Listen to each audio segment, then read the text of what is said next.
Y ahora a continuación lo que vamos a compartir es una presentación que hizo Mariana Foglia, secretaria de Asuntos Estratégicos de la provincia de Santa Fe. Ella también viene abordando la problemática de la seguridad ciudadana desde otra perspectiva. Por una cuestión de salud no pudo estar con nosotros, pero bueno, se tomó el tiempo para dejarnos un video. Ahí, Iván, si podemos compartir pantalla para que lo vean. De todas formas, va a estar guardado luego en el Drive. Así que, si les parece, compartimos esa presentación. No sé, Fede, si me quedó algo para introducir. No, perfecto. Simplemente decirles que si de pronto le van ocurriendo algunas consultas o algunos aportes, lo pueden ir dejando por el chat, que Mariana muy gentilmente nos habilitó a que luego le hagamos llegar todas las consultas y demás, y como no puede estar, se va a encargar luego de hacer las contestaciones pertinentes, ¿sí? Así que utilicen el chat también como herramienta para ir participando mientras vemos la presentación.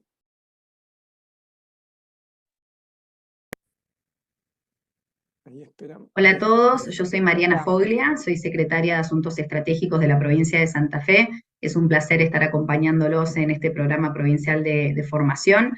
Agradecerle a la Secretaría de Gestión Federal y también al Ministerio de Gobierno, Justicia y Derechos Humanos por la invitación. A lo largo de esta clase me gustaría compartir con ustedes algunos lineamientos conceptuales y también una bajada a líneas de acción concretas en torno a esta problemática que enfrenta nuestra provincia y también el país vinculada a la seguridad ciudadana. Antes que eso, contarles un poquito que la Secretaría de Asuntos Estratégicos, de la cual estoy a cargo, es una secretaría que depende del gobernador y que trabaja junto con las distintas dependencias, ministerios, secretarías y direcciones de todo el Ejecutivo provincial en la medición de datos para la toma de decisiones, en la realización de informes de gestión para darle seguimiento a las prioridades que tiene el Ejecutivo de la provincia. Y de alguna manera siempre decimos que es una secretaría con un ángulo, con una visión 360 de toda la gestión, asistiendo a generar proyectos estratégicos basados en datos, en información y también en la transparencia pública.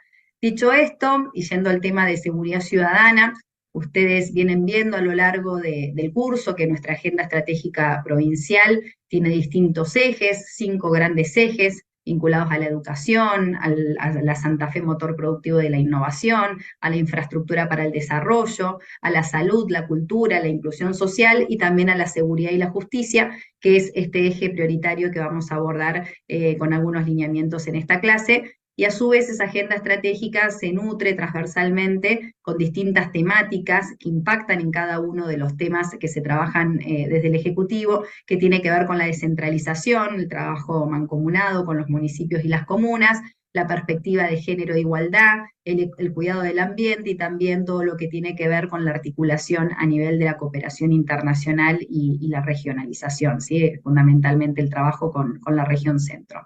Entonces, dicho esta, a modo de presentación, un poco el esquema de lo que voy a estar compartiendo con ustedes a lo largo de este ratito que vamos a tener juntos, tiene que ver con, en primer lugar, situarnos en el mapa de la inseguridad a nivel mundial, a nivel regional. En segundo lugar, contarles un poquito sobre algunas reflexiones vinculadas al territorio y la conflictividad social. En tercer lugar, diferenciar algunos núcleos conceptuales, ¿no? Seguridad pública, ciudadana, humana, miedo al delito, términos que muchas veces se identifican como sinónimos y tienen características propias. Y en cuarto lugar, también hacer una bajada al rol de los gobiernos locales, que es un poco la impronta que tiene el curso que ustedes están tomando. Bueno, yendo al primer punto, uno de los principales indicadores de violencia altamente lesiva que se utilizan, digamos, la bibliografía especializada, las estadísticas criminales, tiene que ver con la tasa de homicidios, ¿sí? Cada 100.000 habitantes. En el mundo esa tasa se ha mantenido relativamente estable durante los últimos años, en torno a 5 o 6 puntos, es decir, 5 o 6 muertes cada 100.000 habitantes. En el caso de América Latina está muy por encima de esa media mundial, con una tasa, la última medición de Naciones Unidas, de 21,5%. En el caso de Argentina y dentro de América Latina, es un país que tiene de las tasas más bajas de la región, junto a países como Chile, como Uruguay, estando por debajo incluso de la media internacional. pero si uno llega a la escala de la provincia de Santa Fe, tenemos una tasa que está en el 11,3%, así cerró el año 22 para el total provincial, y en el caso de Rosario de 22,1%, quintuplicando incluso la media nacional y también muy por encima de la media internacional. Entonces, cuando uno analiza estos fenómenos, tiene que hablar claramente de complejidad. La evolución de esa tasa de homicidios en la provincia viene siendo constante, ¿sí? A lo largo de los últimos años. Ustedes ahí ven la tasa ya del 2014 ascendía a 13,7%, 2022 terminó en torno al 11%, y en el caso de Rosario decíamos que duplica la media provincial con una tasa que se acerca al 22,1%. Dentro de estas estadísticas que a veces parecen frías, ¿no? Estos son números, pero detrás de estos números claramente hay víctimas, hay personas, incluso en las últimas mediciones, digamos desde enero a mayo del 2023, de acuerdo a datos del Observatorio de Seguridad Pública de la provincia de Santa Fe, que en el caso de ustedes estar interesados en las estadísticas criminales, los invito a ver la página del observatorio, donde pueden ir viendo los informes anuales, semestrales, incluso también mensuales. Los últimos datos a 2023 y que también son patrones que se vienen repitiendo con respecto a los últimos años, nos hablan de que más del 80% de estos homicidios han sido cometidos con armas de fuego, es un dato importante a tener en cuenta. Casi el 60% han sido cometidos estos homicidios en el marco de economías ilegales u organizaciones criminales, es decir, vinculadas fundamentalmente al narcotráfico. Más del 80%, el 88%, son víctimas varones, ¿sí? También nos habla de un patrón importante en torno a la victimización de jóvenes varones, y el 37,3% son víctimas menores a los 30 años. Estos padrones entonces se vienen dando en los últimos años, y claramente nos están hablando de que gran parte de las expresiones de la violencia altamente lesiva en la provincia de Santa Fe y en Rosario en particular está motivado por conflictos interpersonales y principalmente disputas territoriales, donde tiene un rol central el narcotráfico. En segundo lugar, y también como una conclusión de estos datos, vemos una gran concentración geográfica y social de la victimización de las violencias en varones jóvenes, que además habitan barrios social y urbanamente más vulnerables. Ustedes en los informes de homicidios de la provincia pueden ver la distribución territorial, tanto en Rosario como en Santa Fe, de estas violencias altamente lesivas, y van a ver que están concentradas en esos barrios más vulnerables o más, digamos, que necesitan atención desde lo urbanístico, desde lo social, desde la contención, desde la inclusión. Y también vemos entonces esta característica de que son jóvenes las víctimas, por lo general, con trayectorias de vidas vinculadas a múltiples factores de riesgo sociodelictuales. Este término de los factores de riesgo es uno de los que vamos a ver más adelante en las siguientes slides, porque es un término importante a profundizar a la hora de entender las cuestiones vinculadas a la seguridad ciudadana y principalmente a sus causas. Vamos a la siguiente. Entonces, dicho esto, como primer punto, vayamos al segundo, que tiene que ver con el territorio y la gestión de la conflictividad. A mí me gusta siempre decir que cuando hablamos de seguridad ciudadana, en primer término, estamos hablando de un problema público. Algunos de ustedes quizás son politólogos o vinculados a temas de relaciones internacionales, o han leído bibliografías sobre políticas públicas o definiciones de políticas públicas. A mí me gusta en las definiciones cortitas, ¿no?, de que las políticas públicas son claramente aquellos problemas socialmente problematizados, como los diría Oslak, O'Donnell, ese tipo de autores. Y me gusta también sumarle algunas caracterizaciones que se hace de los problemas públicos y tan difíciles como la seguridad ciudadana. Y tenemos ahí a Rittel y Weber, que ellos dicen, bueno, la seguridad ciudadana, como otros problemas públicos, pero especialmente tan complejos como podemos definirlos como problemas retorcidos. Es decir, problemas que no pueden definirse claramente, digamos, con una sola explicación. Son problemas que son complejos, donde no hay una sola solución o simple o clara al problema, no hay un algoritmo para solucionarlo, como en el caso de un problema de ingeniería, y además todo problema retorcido, dicen estos autores, hacen en realidad alusión también a otros múltiples problemas que también son complejos. Y también me gusta esta definición de Carles Ramió, que tuvimos el placer de traerlo a la provincia, que es un investigador y especialista catalán, donde él nos dice, la seguridad claramente son de esas políticas malditas. ¿Por qué? Porque son políticas extraordinariamente complejas, donde el decisor público se enfrenta a un problema de tal magnitud que no tiene posibilidad de acertar con un apoyo unánime o mayoritario. Ante una alteración del orden público, para algunos ciudadanos la actuación policial es excesivamente contundente y para otros es excesivamente suave, ¿sí?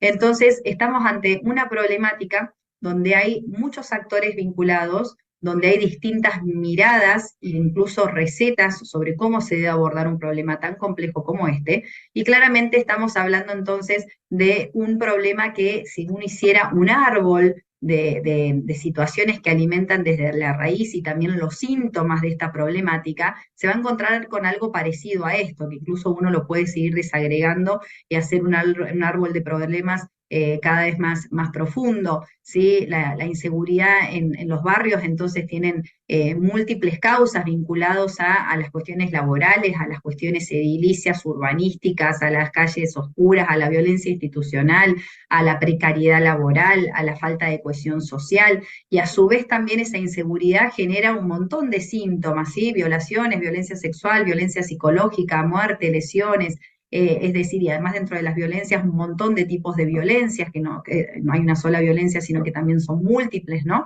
Entonces, hablar de seguridad, y ahí vuelvo a subrayar este énfasis que quiero darle, tiene que ver con hablar de complejidad, ¿sí? Entonces, cuando uno estudia desde la criminología, esa pregunta que se han hecho los criminólogos desde el principio de la historia, ¿no? De por qué alguien se transforma en un criminal, por qué alguien elige la delincuencia como forma de vida, por qué alguien decide tener una conducta antisocial, como también se lo llama en términos criminológicos.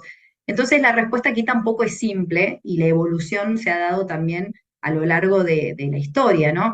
La criminología clásica, ¿sí? Hace siglos atrás, entendía que el individuo que se transformaba en un delincuente en realidad estaba determinado por ciertas condiciones biológicas, ¿sí? Estaba en el ADN de las personas. Entonces ustedes habrán leído alguna vez esto de que en las cárceles se hacían estudios, ¿no? Y para tratar de identificar qué características antropomorfas, el estilo de la nariz, la altura, la contextura, hacía que una persona tenga mayores probabilidades en función de su genética de ser una persona dedicada a una vida antisocial o delincuencial. El eje estaba puesto entonces en el individuo, ¿sí? El individuo en su ADN estaba predeterminado si podía ser un delincuente o no. Ese modelo, que hay mucha literatura escrita sobre este tema, luego fue evolucionando a entender desde un modelo más psicológico que biológico las causas del delito. Ese modelo psicológico dijo, bueno, no está en realidad en las características físicas de las personas, sino en su psiquis, ¿sí? En las vivencias que ha tenido desde la infancia, en ciertas situaciones conductuales y psicovinculares que tienen que ver con su psicología, con su psiquis, con su experiencia. Entonces ahí ya se trasladan las causas del delito a la cabeza de las personas, pero seguimos hablando del individuo, hasta que recién es en el siglo XX, y ahí refuerzo recién en el siglo XX, que la criminología moderna empieza a entender de que las causas del delito no están solamente en la persona, hay un factor ahí influyente, claro, pero también en el entorno social. Y por eso ahí hablamos desde la criminología del modelo sociológico, que es el que hoy conocemos como el enfoque epidemiológico, ¿sí? El enfoque epidemiológico entiende que al igual que la salud, de hecho es un término acuñado por la OMS, por la Organización Mundial de la Salud, entonces se entiende que el delito no tiene una única causa, sino que tiene múltiples factores de riesgo sociodelictuales que aumentan o disminuyen las probabilidades de que alguien elija una carrera criminal, ¿sí?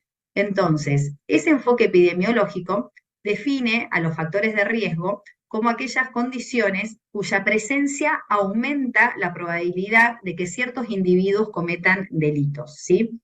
Estos factores que ahora los vamos a compartir no es que un solo de estos factores de riesgo determina que una persona pueda ser un delincuente, no, en realidad la literatura especializada dice, tiene que darse de manera simultánea y acumulativa, es decir, una persona con factores individuales de riesgo como adicciones, baja capacidad de resolución de conflictos, el embarazo temprano, también factores vinculados a la familia, ¿no? La baja cohesión familiar, la violencia intrafamiliar, los bajos ingresos, sumado también a factores grupales, ¿no? Del entorno, la pertenencia a grupos de pares involucrados en actividades ilegales, y también los factores educativos, el abandono, la deserción escolar, los factores también comunitarios, que son esta sociedad, ¿no? De consumista, individualista, de deterioro del capital social, sumado también a ciertos factores sociales y culturales que también hacen a la vida en comunidad, como la exclusión, la inequidad en el acceso a servicios sociales y también incluso la responsabilidad del Estado, ¿no? A la hora de fomentar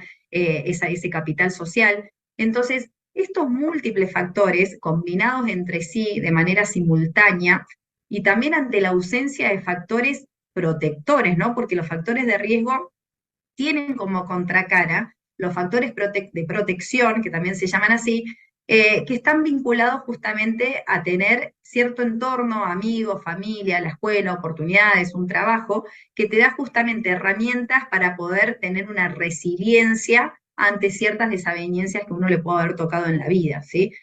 Por eso tenemos un montón de personas que quizás tienen muchos de estos factores individuales, educativos y grupales, y no necesariamente terminan eligiendo una carrera, como se le dice también en la literatura de la criminología, una carrera criminal, ¿sí?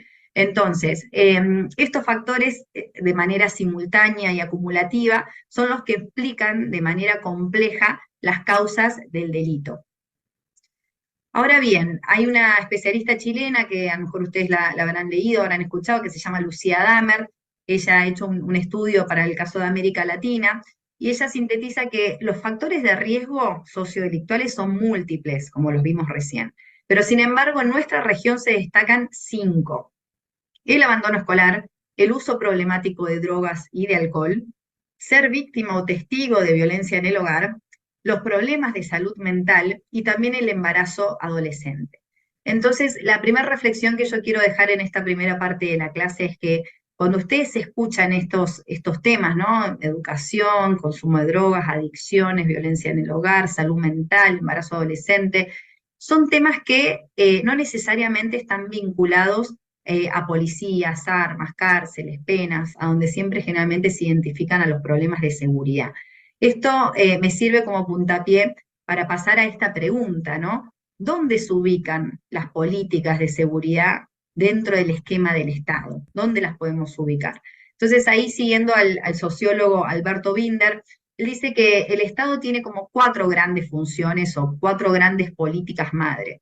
Por un lado, la política económica, la política educativa, la política de salud y las políticas de conflictividad social. Y ahí es donde debemos enmarcar a las políticas de seguridad ciudadana. ¿Por qué? Porque el delito es una de las formas que asumen los conflictos sociales. No todo conflicto social deriva en un delito, ¿sí? Entonces decimos que el delito, la seguridad, es un objeto indisciplinado, donde no lo podemos abordar desde una sola arista, ni desde el derecho penal solamente, ni desde la sociología solamente. Tenemos que abordarlo desde la antropología, desde la sociología, desde la ciencia política, desde el derecho también, desde la salud, ¿sí? Y también decimos que es una categoría sociohistórica, porque si uno analiza, incluso en el caso de Argentina, la evolución a esta pregunta que generalmente se nos hacen las encuestas de percepción pública, de, bueno, ¿cuál usted cree que es el mayor delito que tienen los el mayor problema que tienen los argentinos? Y muchos años el primer problema es la inflación, en otros casos es la seguridad, en otros casos han sido otros los problemas, en el caso, por ejemplo, durante la crisis del COVID, ante esa pregunta, la mayor preocupación de la gente tenía que ver con cuestiones de salud y no vinculadas a la seguridad. Entonces, por eso decimos que es una categoría sociohistórica que no solamente es relativa con respecto a otros problemas públicos dentro de la percepción ciudadana, sino también que en algunos países son considerados delitos cuestiones que no son delitos en Argentina, por ejemplo, y viceversa. Con lo cual, cuando hablamos de seguridad, cuando hablamos de delito, hay que hacer una bajada también sociohistórica al lugar a donde uno está analizando estos fenómenos, estos problemas. Dicho esto, la política de seguridad ciudadana es un conjunto de intervenciones tendientes a gestionar las conflictividades, que son los delitos, las violencias, existentes en un determinado lugar, ¿sí? Entonces, hablar de seguridad es hablar de gestión de la conflictividad, es hablar de conflictos sociales. Ahora bien, si tenemos que diferenciar algunos términos, ¿no? En esta clase que pretende también dejarles a ustedes una introducción muy somera, vinculado a algunos núcleos conceptuales de la seguridad ciudadana, a mí me gustaría también contarles entonces que la seguridad no siempre ha significado lo mismo, ha tenido una transformación este concepto. La seguridad nacional, por ejemplo, son aquellas amenazas convencionales o vinculados más a la dimensión militar de la seguridad y donde el objeto referente es el Estado. En cambio, los términos de seguridad pública, seguridad ciudadana y seguridad humana, que también son distintos y que ahora nos vamos a desagregar un poquito estos tres, hacen relación a otro objeto referente, que ya no es el Estado en sí mismo y sus fronteras, vinculados más a las amenazas o a las hipótesis de guerra con otros estados o a la defensa de la soberanía de la nación, sino que tiene que ver al objeto referente que es la ciudadanía misma, ¿sí? El ciudadano como el objeto y el sujeto activo vinculado a las políticas de seguridad. En el caso de la seguridad pública, generalmente cuando hablamos de este término, se hace referencia más a aquellas acciones estatales, a las normativas, a los distintos actores vinculados al sistema de justicia penal, ¿no? A la policía, a la justicia, al sistema penitenciario. Hacemos también referencia al mantenimiento del orden público, y es un término que hace también más alusión al monopolio que tiene el Estado, ¿no? En asegurar la seguridad en tanto bien público y como derecho ciudadano, y donde en ese término generalmente se hace más referencia al vecino, a la vecina como un ciudadano o un sujeto pasivo, que generalmente tiene un rol más de reclamar seguridad, pero que no tiene un rol desde la participación ciudadana o desde su participación en las respuestas o la construcción de soluciones vinculadas a la seguridad pública. En cambio, cuando hablamos de seguridad ciudadana o democrática, se hace alusión a este término que ustedes, los que les interese también y quieran pedirme bibliografía vinculado a las grandes teorías dentro de la seguridad ciudadana, hablamos del término de coproducción y de corresponsabilidad, ¿sí? La seguridad ciudadana o democrática siempre hace alusión a un ciudadano o ciudadana que es un sujeto activo, que no solamente reclama, sino que también puede ser partícipe de las soluciones, no solamente la ciudadanía, sino también la ciudadanía organizada, ¿no? Las ONGs, las empresas, el sector privado, las universidades. De hecho, hay una tendencia cada vez más fuerte a llamar a la participación a cada uno de estos organismos, que además son los que están en el territorio, son los que quizás a veces conocen tienen mucha información sobre cómo abordar una problemática tan compleja y que tienen un rol central entonces en aportar en proyectos y en políticas públicas para trabajar y abordarlo. Y además también cuando hablamos de seguridad ciudadana, hacemos referencia a otro término importante que es la multiagencialidad. La multiagencialidad tanto vertical como horizontal, es decir, entre el Estado hacia adentro, entre sus distintos ministerios, en el caso de la provincia y en el caso de los gobiernos locales, entre las distintas secretarías, ya sea las de deporte, de cultura, de gestión social, de desarrollo social, esa multiagencialidad, y también vertical, es decir, entre los distintos niveles del Estado, a nivel nacional, provincial y local, trabajar de manera mancomunada en pos de la seguridad ciudadana. Y cuando hablamos del término de seguridad humana, este es un término acuñado por el PNUD, el Programa de Naciones Unidas para el Desarrollo, en el año 94, con el famoso libro de Seguridad con Rostro Humano, que también marcó un poco, ¿no? un antes y un después en la comprensión sobre los temas vinculados a la seguridad, porque de alguna manera amplía el enfoque. La seguridad humana hace alusión al desarrollo de las libertades humanas, es decir, que el ser humano no puede ser libre si no tiene asegurada su seguridad. Pero la seguridad no solamente vinculada a la ausencia o no digamos, de una amenaza en la calle o en mi casa, un robo, una violación, una muerte, sino vinculada también incluso más allá de eso a la seguridad alimentaria, a la seguridad vinculada a lo medioambiental, a la seguridad económica, a la seguridad política. Entonces es un término mucho más amplio que los anteriores, ¿sí? Por eso ahí hablamos de la seguridad como condición para alcanzar libertades humanas. Esto es un poco la diferenciación entre estos tres conceptos. Ahora bien, otra confusión que a veces solemos tener, el delito y el delito no son lo mismo, no se comportan de la misma manera estos fenómenos y además tampoco se miden de la misma manera, ¿sí? La seguridad objetiva o inseguridad objetiva, que es el delito propiamente dicho, son la cantidad de hechos violentos o delictivos que se hayan dado en un espacio, en un periodo determinado, en un lugar. Lo medimos a través de las estadísticas oficiales, ¿sí? Que nos miden la cifra blanca del delito, pero también en las últimas décadas ha habido una gran preocupación también por las estadísticas oficiales, porque las estadísticas no solo a veces no cuentan todo lo que deberían contar. ¿Por qué? Porque la tasa de denuncia es baja, porque muchas veces el cruce de la información entre las estadísticas de la justicia, de la policía, los sistemas de salud, no se da de manera coordinada. Entonces, ahí empiezan a surgir también otras herramientas de medición, como lo son las encuestas de victimización, que lo que buscan es recuperar esa cifra negra especialmente, ¿sí? Los delitos no denunciados. No sé si ustedes alguna vez han participado en una encuesta de victimización, pero por lo general se mide de manera anualmente y la gran pregunta es, ¿usted o su familia ha sufrido algún robo los últimos 12 meses? Entonces uno identifica dónde, a qué hora, de qué manera, qué tipo de robo, usted lo denunció o no lo denunció. Entonces de esa manera se puede complementar esta información con las estadísticas oficiales para la toma de decisiones en relación a la seguridad ciudadana.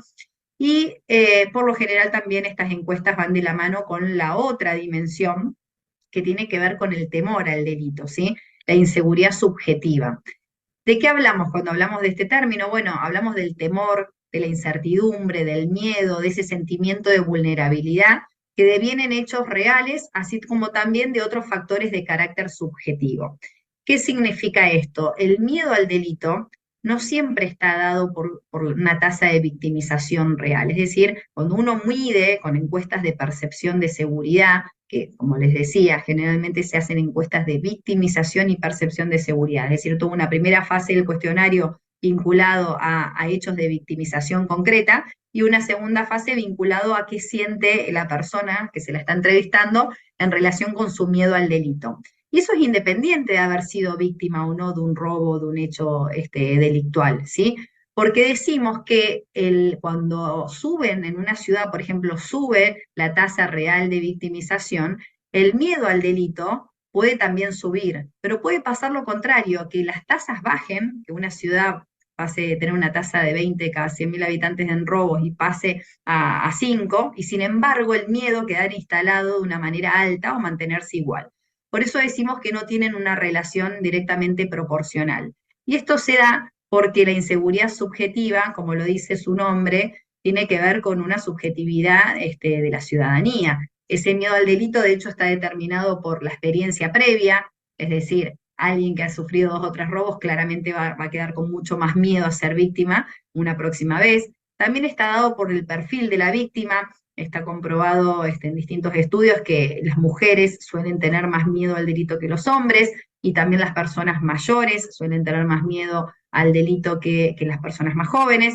Los aspectos físicos del entorno urbano, claramente no es lo mismo estar a las 3 de la mañana por un lugar oscuro y el miedo al delito aumenta que en un lugar iluminado, en un parque a las 3 de la tarde. Entonces, claramente, ¿no? Los aspectos físicos del entorno influyen en ese miedo. Los factores comunicacionales, hay un gran vínculo también con el rol de la prensa, de los periodistas, ¿no? A la hora de comunicar hechos delictuales, y también factores emocionales como la baja autoestima, ¿sí? Hay algunos estudios que analizan esto en particular de ciertas personalidades quizás más tendientes al miedo en general y por obvio, digamos, también está vinculado a su miedo al delito. Entonces, el nivel del temor al delito suele ser el doble o más que la victimización real. Yo los invito en sus respectivas ciudades a indagar si tienen si tienen encuestas hechas de victimización y percepción del delito, y si ustedes comparan ese número, van a encontrar que generalmente es más del doble, con lo cual esto nos habla de que el miedo al delito es un fenómeno también complejo y que también hay que abordarlo desde las políticas públicas. Por ejemplo, en mi ciudad no tiene sentido que mi intendente o intendenta se preocupe solo por tener delito cero y si la gente igual tiene miedo a salir a la calle. Es decir, hay que abordar ambos fenómenos, ambas dimensiones, la seguridad objetiva y la subjetiva, desde las políticas públicas y con políticas especializadas para cada uno de estos casos. Ahora bien, vamos al rol de los gobiernos locales, ¿sí? En primer lugar, y siguiendo a esta autora, Máximo Soso, de la Universidad Nacional del Litoral, él dice que tiene un estudio muy interesante sobre esta cuestión, sobre el rol de los municipios, y también va indagando, ¿no?, en cómo empezó a profundizarse este proceso que él llama de responsabilización municipal ante la cuestión de la seguridad. Él nos dice que en realidad tenemos como una gran paradoja o un proceso de arriba hacia abajo que hace que los municipios sean actores relativamente nuevos en la agenda de la seguridad ciudadana. ¿Y por qué son nuevos? Porque entraron un poco por la fuerza a trabajar en estas cuestiones y bajo la paradoja que vamos a ver ahora también, vinculado al marco normativo. Entonces, yendo de a poquito con esto, tenemos por un lado una presión de arriba hacia abajo y otra presión de abajo hacia arriba. Ahí tienen esa foto que muestra un poco, ¿no?, la gran pregunta: ¿quién se hace cargo de esta papa caliente? Entonces, Máximo Soso, él dice que durante gran parte de los 90 y en el marco del proceso de descentralización en América Latina, ha habido como una gran tendencia a ampliar las capacidades, no las capacidades, sino las competencias, ¿no?, de la agenda municipal. Temas vinculados al medio ambiente, a cuestiones de género, a cuestiones también incluso socioeconómicas. Es decir, la agenda de los municipios, con la reforma del 94 incluso en el caso de Argentina, ha generado también una ampliación de la agenda pública municipal, incluyendo temáticas que no estaban acostumbrados los municipios y que han tenido que generar capacidades para su abordaje. Pero por otro lado también tenemos una presión de arriba hacia abajo, que es que aunque la seguridad ciudadana no esté dentro de esas competencias nuevas que en los 90 empezaron a tener los municipios en Argentina, sin embargo, el ciudadano, la ciudadana, ha empezado desde hace tiempo, ha empezado a visualizar en su gobierno más cercano, en su puerta del Estado más cercano, al responsable de la seguridad ciudadana. Es decir, al vecino, a la vecina no le basta con que uno le diga no es competencia municipal para que ese ciudadano deje de reclamar seguridad en el lugar más cercano que tiene, que es su ciudad, ¿sí? Entonces, es un tema que se ha ido localizando cada vez más a lo largo de los años, y que eso también tiene entonces, como esta gran paradoja que les comentaba, el marco normativo. Es decir, si uno analiza el artículo 121 y 126 de nuestra Constitución reformada, veremos que se trata de una competencia concurrente entre el Estado nacional y el Estado provincial. Por eso tenemos fuerzas provinciales, nacionales y provinciales. Sin embargo, también ahí tenemos un problema adicional, que es el famoso artículo 123, vinculado a la autonomía municipal, y ese artículo 23 es muy amplio en la redacción que le ha dado el constituyente. Entonces dice que esa autonomía es en materia política, administrativa, económica, financiera e institucional, pero nada aclara si se está refiriendo a algo tan concreto como el poder de policía, por ejemplo. Entonces se trata claramente de un gran interrogante y un gran debate jurídico que tenemos incluso en nuestro país sobre si la autonomía municipal, es decir, las provincias que tienen adaptada su constitución, que no es el caso de Santa Fe, a la reforma del 94, si son sujetos o no los municipios de tener su propia policía. Llevaría una clase entera a hablar del tema policial y también de la experiencia, por ejemplo, de la provincia de Buenos Aires, ¿no?, con respecto a este tema, pero sí decirles y dejar ahí planteado para debatir en futuras ocasiones, que es un debate abierto en la Argentina sobre el poder de policía a nivel local. Yendo entonces a lo que nos compete. ¿Qué tienen los municipios para hacer, para decir en materia de seguridad? Muchísimo. ¿Por qué? Porque el principal activo que tienen los gobiernos locales son sus recursos extrapenales para conducir estrategias de abordaje multiagencial para la prevención del delito y de las violencias. Es decir, cuando hablamos de municipios, hablamos de proximidad ciudadana, hablamos del actor que mayormente conoce el territorio, hablamos del actor que además es la primera puerta del Estado, como lo venimos definiendo. Hablamos también del gobierno local que tiene ciertas competencias específicas vinculadas a la convivencia ciudadana, ¿no? Como el sistema de faltas, las guardias urbanas, que muchas municipalidades tienen y son un complemento y trabajan muchas veces articuladas también con el sistema policial provincial y nacional. Y también los municipios tienen la capacidad de decidir, de la toma de decisiones y de también implementar proyectos específicos vinculados al acceso a los servicios básicos, a las oportunidades de empleo, al desarrollo educativo, al desarrollo socioeconómico, todo ello vinculado a lo que decíamos hace un ratito, atender los factores de riesgo sociodelictuales. Los municipios por excelencia tienen entonces esa capacidad de que el Estado llegue antes que el delito. Entonces aquí les quiero mostrar este pequeño recorrido donde fíjense que cuando tenemos un delito, enseguida activamos todo lo que es el sistema de persecución, detención, juicio y sanción, ¿no? Ahí quienes actúan, los actores tradicionales de la seguridad. Y ahí vamos vinculando conceptos que fuimos viendo antes. Cuando hablamos de seguridad pública es esto: policía, justicia, sistema penitenciario, trabajando en esa persecución hasta la sanción del delito. Pero ahí ya estamos trabajando sobre los síntomas. Acá hay ya un Estado que llegó tarde a la hora de prevenir. ¿Y quién es el actor por excelencia que puede trabajar en la prevención? Es justamente el gobierno local. ¿Por qué? Porque tiene esas medidas extrapenales que recién comentábamos. Entonces el municipio, junto con la provincia, la nación y también la comunidad toda, son los encargados de trabajar también en la seguridad ciudadana, democrática y seguridad humana, que son los conceptos que también veíamos recién para ir encontrándole la bajada en la diferenciación, ¿sí? Entonces, decíamos prevención. El principal rol de los gobiernos locales, de municipios y comunas, es la prevención del delito y las violencias, ¿sí? Porque no está dentro de sus competencias jurídicas todo lo que tiene que ver con lo que ocurre una vez que el delito se cometió, ¿sí? Ahí entra a jugar la policía, el sistema penitenciario, los actores del sistema penal.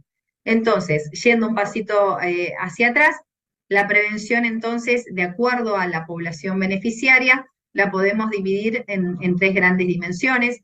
Por un lado, la prevención primaria, que son todas aquellas políticas universalistas, ¿no? Que permiten el acceso equitativo de todos los servicios mínimos de la salud, la educación, la seguridad social.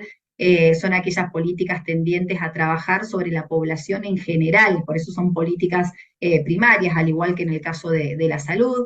En el caso de la dimensión de la prevención secundaria, ya es cuando esa población ya está en riesgo, es el trabajo o el abordaje con políticas específicas para grupos o barrios en condiciones de vulnerabilidad y exclusión, y acá el eje de trabajo de la prevención son los potenciales ofensores, ¿sí? Y yendo ya un poquito más profundo, tiene que ver con la dimensión terciaria, que es evitar la reincidencia, ¿sí? Son aquellas políticas que buscan la inclusión de los grupos o de los individuos que han estado ya en conflicto con la ley penal y que están insertos en circuitos de violencia y delito, y la idea es evitar que vuelvan a caer dentro de ese sistema. Si tendríamos que graficar esto que les acabo de comentar, sería como esto, ¿no? Como una cancha de fútbol, donde tenemos que evitar que la persona haga un gol, es decir, que cometa un delito. Entonces yo voy a distribuir a mi equipo de preventores a nivel primario, ¿sí? Los delanteros, en los mediocampistas van a hacer la prevención secundaria, y ya cuando llegue tarde, es decir, cuando el delito ya fue cometido o el gol ya fue realizado, entonces ahí atrás de mi arquero tengo a la prevención terciaria, tratando de evitar que vuelva a entrar a la cancha el potencial ofensor. ¿Se entiende? Entonces, eso es de acuerdo al tipo de prevención, a la población objetivo, pero también podemos dividir a la prevención de acuerdo a su modalidad. Seguramente ustedes habrán escuchado hablar de estos tres tipos de prevención del delito. Por un lado, la prevención situacional. La prevención situacional es la que busca, de alguna manera, y en base a teorías como de las ventanas rotas, buscar ponerle obstáculos al potencial delincuente, modificando el entorno urbano, ¿sí? El gran eje está puesto en el entorno urbano y en los síntomas del delito, porque los grandes ejemplos de prevención situacional son, por ejemplo, las cámaras de seguridad, el patrullaje, las guardias urbanas, la seguridad privada, también desde aprender karate hasta poner un perro en mi casa, una reja, una cámara, digamos, el alumbrado, el bacheo, las podas, las mejoras urbanísticas, es decir, son todas políticas totalmente necesarias para trabajar en la prevención situacional del delito, pero que operan, como les decía, más sobre las consecuencias que sobre las causas del delito. Por eso, la prevención social y comunitaria, a diferencia de la prevención situacional, son políticas más de mediano y largo plazo, no tanto el corto como la prevención situacional. La prevención social, por ejemplo, es aquella que hace foco no tanto en los factores de riesgo físicos o urbanos, que sí hace la prevención situacional, sino en los factores socioeconómicos, ¿sí? En los factores socioculturales y vinculados digamos, a aquellos programas que buscan trabajar en la prevención desde el tratamiento de las adicciones, desde la integración familiar, los programas del uso del tiempo libre para jóvenes, la formación para la vida, los programas culturales, todo lo que son también las políticas educativas vinculadas al trabajo con jóvenes en riesgo, ¿sí? Por su lado, la prevención comunitaria hace foco sobre todo en las cuestiones más, digamos, como lo dice su nombre, ¿no? A la comunidad, al trabajo desde la participación ciudadana. Es un tipo de prevención bastante híbrida porque es muy parecida a la prevención social, pero tiene como característica el escuchar la voz de los damnificados, de las víctimas y también de todo aquel que tenga un aporte para realizar. Dentro de los ejemplos de prevención comunitaria tenemos a los foros de seguridad, las alianzas con las organizaciones barriales, las policías comunitarias también son un buen ejemplo de este cambio de paradigma, ¿no? De la policía más vertical a esa policía que se baja del auto, que camina a la calle, que no solamente lo patrulla desde lejos, sino que tiene una mayor intervención y formación vinculada a la resolución de conflictos en los barrios, ¿no? Esas son las policías comunitarias. Las alarmas también, ¿no? La organización entre los barrios, no solamente desde el grupo de WhatsApp que tienen muchos vecinos, sino también trabajar con botones antipánicos, los corredores seguros afuera de la escuela, de los boliches a las horas nocturnas en las distintas ciudades, son todas medidas de prevención comunitaria y que generalmente tienen como eje el trabajo articulado en la coproducción de seguridad, que es ese término que les mencionaba antes, que hace alusión a que todos podemos sumar ideas y ser partícipes de una estrategia de seguridad ciudadana, y por eso ahí se pone en valor las alianzas público-privadas, ¿sí? Ahora bien, estas tres medidas, ninguna por sí sola resuelve un problema de seguridad. Claramente, por la complejidad que tiene el problema, necesitamos trabajar en estas tres velocidades, en una velocidad más del corto plazo, que es la prevención situacional, en una velocidad más del mediano y largo plazo, que es la prevención social y la prevención sociocomunitaria. Decía entonces que un verdadero sistema de prevención integrado es aquel que trabaja de manera conjunta entre los municipios, la provincia, la nación, la sociedad civil y el sector privado, en estos conceptos que mencionábamos de multiagencialidad, la pluriactoralidad y también la corresponsabilidad a la hora de encontrar soluciones al problema delictivo. Y a manera de recapitular y de ir conectando también un poco estos conceptos, la gran conclusión que me gustaría que ustedes se lleven de esta clase es que la seguridad excede la cuestión criminal. Esto es lo que vengo tratando de poner de manifiesto. Es decir, las estrategias para la reducción del delito están en relación directa con otras estrategias territoriales del desarrollo, ¿sí? El desarrollo humano, no hay seguridad sin desarrollo humano, claramente, sin oportunidades y capital social. Cuando hablamos de seguridad hablamos también de espacios públicos, seguros e inclusivos, hablamos de gobernabilidad democrática, hablamos de construcción de ciudadanía, hablamos de cohesión comunitaria. Entonces, no solamente las dependencias organizativas vinculadas a seguridad, ya sea un Ministerio de Seguridad, una Secretaría de Seguridad o de Orden Público, o el nombre que tengan sus respectivos municipios, no solamente esas áreas hacen seguridad, sino que claramente la articulación con las demás áreas vinculadas al deporte, a la cultura, a lo social, a la salud, a lo educativo, son fundamentales para poder trabajar en la prevención situacional, que claramente hacen sobre todo las áreas vinculadas a la seguridad, pero también pensando en ese mediano y largo plazo como clave y estrategia para encontrar soluciones profundas y que entiendan la complejidad del problema, ¿sí? En el caso de la provincia de Santa Fe, cuando hablamos, por ejemplo, de las políticas de inclusión laboral y de empleo joven, como el programa Primer Empleo, el Santa Fe Más, Aprender Haciendo, ¿no? Que trabaja con jóvenes dándole también herramientas para transformar ideas y sueños en proyectos concretos, ¿no? Esas políticas también son políticas vinculadas también estar haciendo prevención. Estas políticas también hacen a la seguridad en la provincia. ¿Por qué? Porque atacan factores de riesgo sociodelictuales, y uno de ellos veíamos al principio de la clase, que es la falta de empleo, ¿sí? Lo mismo nos pasa con los programas vinculados a cultura. Cada una de estas asistencias que se da a la cultura, a transformar también proyectos culturales, son herramientas que están trabajando y operando en generar oportunidades y que disminuzcan factores de riesgo sociodelictuales. Lo mismo el trabajo y el acompañamiento a los clubes. Los clubes son socios estratégicos de cualquier estrategia de seguridad en cualquiera de sus niveles, nacional, provincial, local, porque claramente son espacios de contención, ¿sí?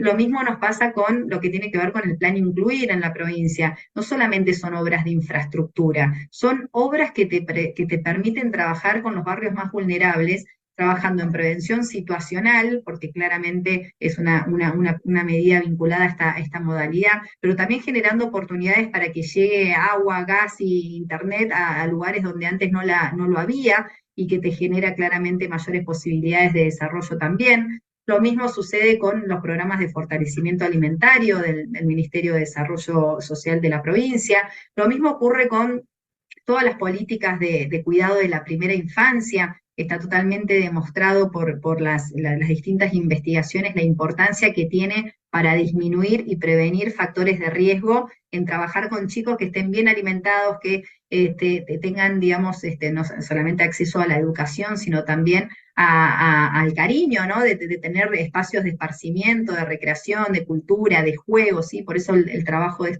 esta red de centros de primera infancia es tan importante también. Lo mismo los programas, algunos universalistas, ¿no? Como tenemos en la provincia de educación, referidos aquí quería llegar al boleto educativo, ¿no? El boleto educativo es una política universal para que los chicos puedan llegar a la escuela. Claramente, cuando hacíamos la diferenciación entre las políticas de prevención, es una política de prevención social primaria. Lo mismo todos los chicos y chicas en la escuela. Decíamos esas 5 grandes causas del delito que identificaba la socióloga chilena, decía la deserción escolar es uno de los principales motivos que están atrás, operando atrás de las situaciones de inseguridad. Y claramente hay que trabajar desde la educación, generando no solamente espacios de aprendizaje de calidad, sino también asegurando que los chicos estén en la escuela aprendiendo, que es el lugar donde se construyen las infancias y que es el camino a la libertad, como dice también siempre nuestro gobernador. Y cerrando, también quería contarles cuando hablamos de multiagencialidad, y para darle una bajada concreta a terreno, esto es un ejemplo de multiagencialidad, ¿no? El Santa Fe Más Cerca, que es un programa que está presente en 100 barrios en Rosario, en 30 barrios en Santa Fe, trabajando no solamente en la poda y la mejora de los barrios, prevención situacional, sino también trabajando, por un lado, en la prevención comunitaria, porque acá la alianza es fundamental con los gobiernos locales, con el Ministerio Público, pero también con las organizaciones sociales, los clubes, ¿sí? Los distintos credos que trabajan en los barrios haciendo un trabajo inmenso. Con lo cual hablamos también de una política social y comunitaria bajada a terreno, y donde esta multiagencialidad se pone en la práctica, estando presente en los barrios. Y lo mismo también con algunos programas vinculados al tratamiento de consumos problemáticos, que también es uno de los principales factores de riesgo sociodelictuales en Argentina, y por supuesto también en la provincia de Santa Fe. Entonces, y ahí quiero volver a retomar, no significa que el Ministerio de Seguridad no hace políticas de seguridad, al contrario, las hace, pero en articulación con los demás ministerios. Entonces,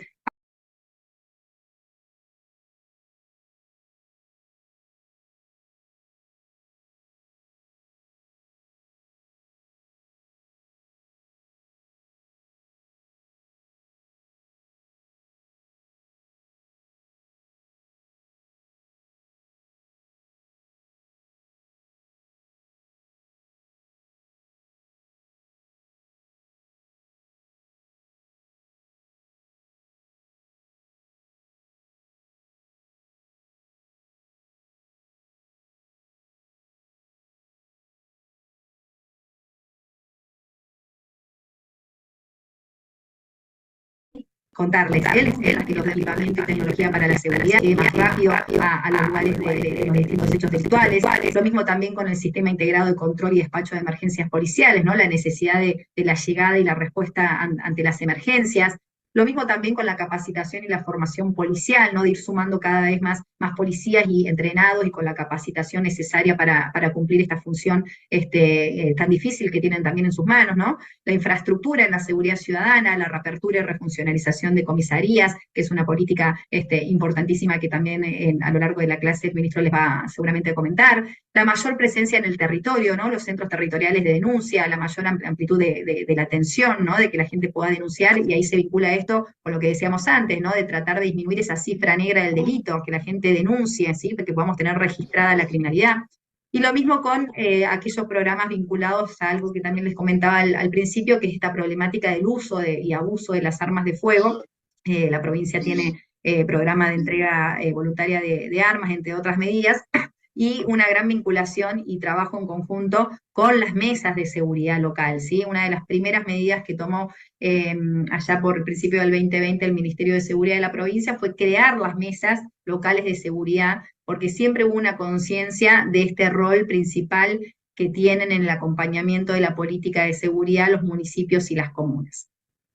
Entonces, y a modo de frase concluyente, la seguridad no es solo delincuentes, policías y cárceles, eso fue lo que fui tratando de enfatizar con esta breve exposición. Por el contrario, necesitamos, para atender esta problemática, una mirada compleja, ¿sí? Del fenómeno, una mirada que entienda que la seguridad excede a la cuestión meramente delictiva, meramente criminal. Estamos hablando de un problema que implica gestionar un conflicto social, ¿sí?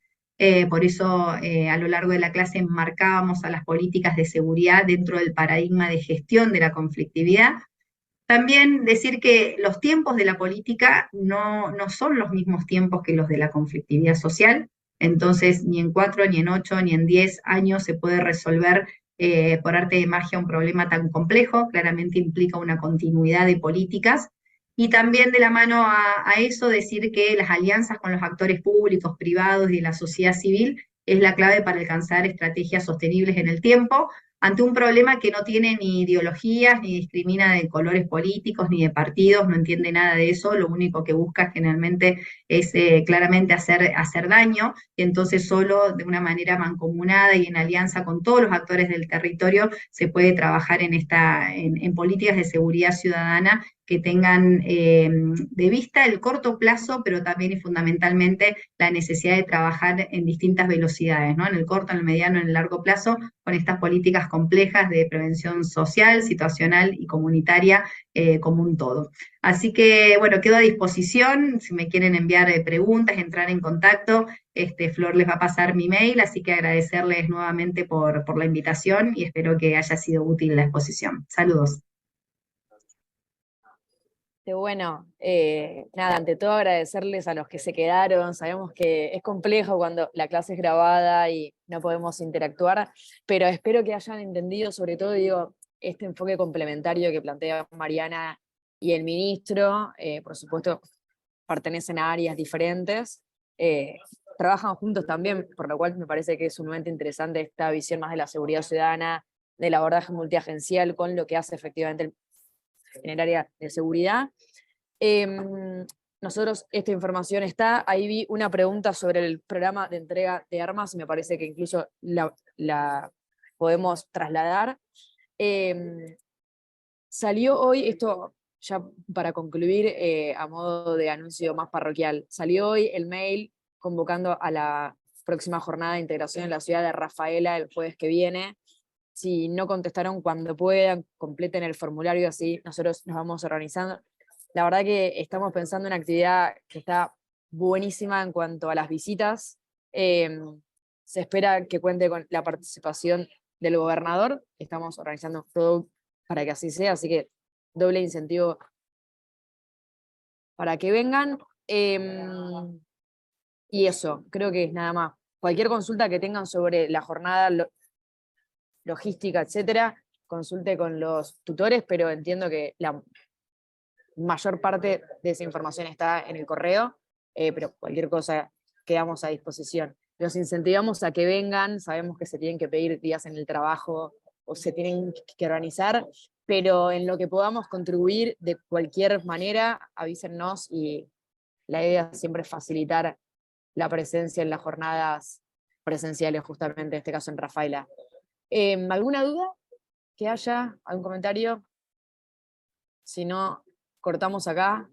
Y bueno, muchas gracias por quedarse. De verdad, sobre todo en esto, valoren la participación de ministros y ministras que laburamos mucho para que se tomen media hora, 40 minutos para estar acá. Así que muchas gracias a ustedes por quedarse y escuchar. Nos vemos el jueves que viene, que hay taller, y confirmen en cuanto puedan presencia, por sí, por no, por lo que necesiten, para la jornada de Rafaela. Cualquier cosa a disposición. Que terminen muy bien. Hasta luego.